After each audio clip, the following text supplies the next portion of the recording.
Monsieur l'abbé, nous en sommes au deuxième confinement et certains n'hésitent pas à parler de dictature sanitaire maintenant. Est-ce que vous feriez vôtre cette expression? Dictature, certainement. Je pense qu'on pourrait davantage dire qu'on est dans un totalitarisme matérialiste. L'État gouverne de façon totale et absolue, sans aucune liberté maintenant. En tout cas, on ne peut plus que se promener pour acheter de la mangeaille, de la nourriture. Le corps a pris la place de l'esprit, l'âme n'a plus aucune importance.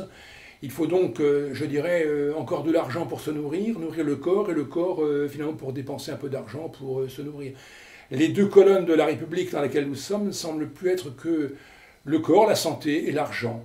L'âme a disparu, l'esprit n'existe plus, le monde spirituel, qui devrait pourtant être dominant, a complètement disparu de l'horizon. Nous sommes vraiment enfoncés dans la matière, ce qui est quand même effectivement catastrophique. Et je crois que à cet égard, on peut dire qu'on est dans un totalitarisme matérialiste, un peu comme les communistes l'ont connu.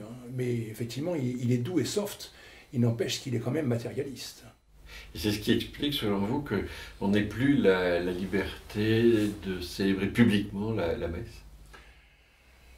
Semble-t-il, je crois que l'erreur vient déjà de M. Castaner, qui avait confondu, faute ou erreur, je ne sais, en tout cas avait confondu les lieux de culte et les lieux de réunion. Et je l'avais d'ailleurs mentionné, c'est catastrophique. Il n'y a plus de différence entre une salle de gym, où on entretient le corps, encore une fois, et puis un lieu de culte, c'est-à-dire une église, où précisément on cultive, je dirais, la vie de l'esprit pour que ce corps soit l'instrument de l'esprit, finalement, pour la vie éternelle. Il y a disparition complètement de ce que c'est qu'une église. On a l'impression que Notre-Dame a été détruite, tout le monde s'est apitoyé, a pleuré à juste titre, sur l'incendie de Notre-Dame. On va reconstruire Notre-Dame, mais qu'est-ce que c'est que Notre-Dame, sinon une église, c'est-à-dire le lieu privilégié où on aura un culte à Dieu, et où le corps, effectivement, doit d'avoir part, d'ailleurs, ça c'est certain. L'Église catholique, pour ça, tient aussi à ce que le corps ait part au culte physique. Et c'est justement ce qui fait d'ailleurs la véracité, la nécessité d'un lieu de culte. Et une église n'est pas un lieu de gym, enfin une salle de gym, une salle de sport, ou un stade, enfin ça n'a rien à voir. Encore une fois, l'esprit devrait dominer, et c'est le corps qui prend la place. Alors, qu'est-ce que l'on peut faire maintenant que le Conseil d'État a rejeté la demande de cette liberté pour la messe célébrée en public? Alors nous avons fait effectivement contre le décret de l'État donc un référé liberté. Il faut savoir que ce référé liberté est très circonstancié. C'est une procédure juridique d'urgence qui se déroule en face finalement du gouvernement. C'est un juge qui va trancher, il n'y a pas d'appel. Et ce jugement est porté en raison des circonstances dans lesquelles ont été portés donc, ce décret contre lequel on réagit. Ce décret donc, est circonstancié aux circonstances dans lesquelles nous sommes, précisément, dans l'état dans lequel on est, ce qui fait que si les circonstances changeaient, peut-être le décret pourrait être modifié, un nouveau référé pourrait être encore fait. À chaque fois, on peut, en raison des circonstances variées, eh bien, faire de nouveaux référés liberté, et peut-être gagner d'ailleurs à nouveau, comme on l'a gagné le précédent, en raison des circonstances nouvelles. Il faut savoir que ce référé liberté donc, est très très ponctuel, relatif. Ils ne font pas donc désespérer, se décourager, rien n'est perdu, loin de là.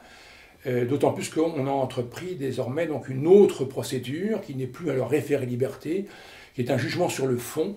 On veut effectivement faire reconnaître au gouvernement eh bien, qu'il a exercé de façon, je dirais, indue son pouvoir sur le culte. Donc c'est une procédure qui va recourir sur le fond en montrant que justement eh bien, le pouvoir n'avait pas cette capacité de restreindre, d'empêcher même le culte public. Mais alors ça n'est pas une procédure d'urgence, ça risque de prendre un peu plus de temps. Voilà, nous ne sommes plus dans l'urgence, c'est une procédure qui est beaucoup plus longue, qui est discutable, discutée, devant plusieurs juges d'ailleurs, et qui, disent les hommes de loi, peut prendre un bon mois. Il faudra là que les chrétiens manifestent qu'ils sont chrétiens et qu'ils sont justement patients. Et alors, que peuvent-ils faire, eux, qui n'ont pas allé devant les tribunaux? Tout n'est pas perdu. D'abord, il faut garder l'espérance, c'est la vertu chrétienne. Et puis, alors, on peut toujours, effectivement, manifester. Car c'est ça qui est étrange. En fait, on ne peut pas se réunir dans une église, mais on peut se réunir pour faire des manifestations de revendication. Alors, j'encourage, effectivement, eh bien, nos prieurs à organiser ces manifestations sur la voie publique, avec distanciation, masque si l'on veut, pour pouvoir montrer cette nécessité de la messe. Donc, faire des manifestations revendicatives pour la liberté de la messe. Mais c'est quand même désastreux de voir à quel malheur l'Église en est réduite. Je crois que lorsqu'on a voté, ou ils ont voté, n'est-ce pas, la loi de 1905, ils n'imaginaient pas que l'Église serait à ce point asservie à l'État pour être dans la rue et réclamer qu'on ouvre les portes de l'Église qui leur sont fermées. Et sur le plan spirituel, qu'est-ce que vous conseilleriez aux prêtres, aux fidèles? Là, je crois que bon, c'est très simple, hein, il faut garder d'abord la vertu d'espérance, et c'est vraiment du chrétien aujourd'hui, elle s'appuie sur la foi, ça ne fait pas de doute.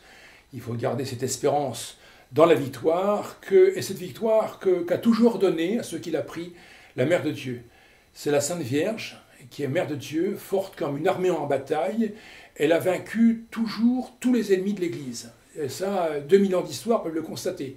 Donc je crois qu'il faut savoir l'invoquer, la prier pour qu'elle demande pourquoi elle nous obtienne cette victoire, la victoire du culte. Et puis éventuellement, eh bien, si on a un peu de temps ou un peu de patience ou qu'on s'occupe pendant le confinement, eh bien, qu'on lise Saint Paul aux Corinthiens. Enfin, cet apôtre des nations intrépide a transformé Corinthe, qui était un lupanar, un vaste lupanar. C'était un port, on vivait justement pour le corps, avec de l'argent. La déesse Aphrodise était maîtresse. Saint Paul, apôtre des nations, arrive sur place et fort de justement de ses vertus, eh bien, a transformé ce port en vie chrétienne. Implorons-le, prions-le pour que au moins les villes de France deviennent des villes chrétiennes où Jésus-Christ est encore honoré comme il doit l'être. Merci, M. Lebé.